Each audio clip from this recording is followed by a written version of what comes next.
Miniseries to the mega blockbusters like Noah. Religious movies are making a comeback, but why now? Marketing genius Bruce Turkel knows, and he's going to tell us right now. So some people would say that God's been around since before the beginning of time. All of a sudden, so many movies, so much popularity and a media perspective. Why? There's a couple reasons.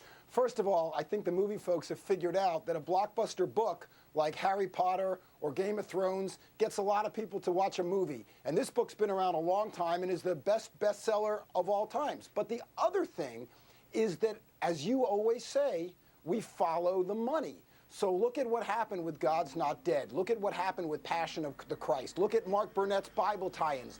The religious community knows how to get people out, knows how to talk to one another, and fills seats and sells tickets. I would think it's a pretty tricky formula, because there is something, when you lay it out very plain, there is something distasteful about trying to make money off God, marketing God. So you've got to be sort of careful to walk that fine line. How would you do it? You're absolutely correct. And I think if you look at what's going on with Noah right now, what you're finding is that some people, some religious people, are looking at that movie and saying, wait a second, this is disingenuous. This doesn't necessarily talk to me. But to your first point about people feeling it distasteful or something a little odd about making money off of God, I don't think that's something new. I think that's been going on for a long time.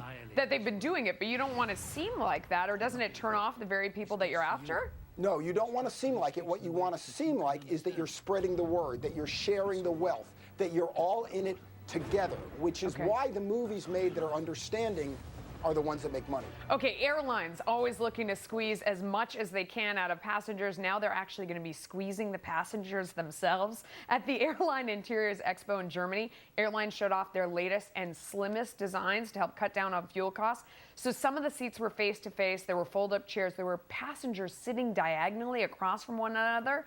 Bruce, I mean, I saw one report this morning where they said that they could save $3 million on one of these planes where all the seats were kind of zigzag, none were next to each other, add 24 more people. At what point is it just a turnoff, and do they lose money?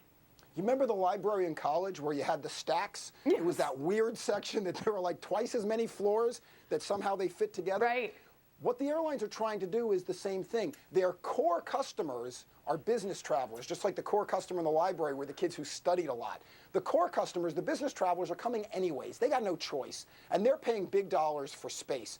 What the airlines are trying to do is turn the rest of the flights into steerage. They're trying to treat the passengers like cargo, because every extra inch they get is another dollar on their bottom line.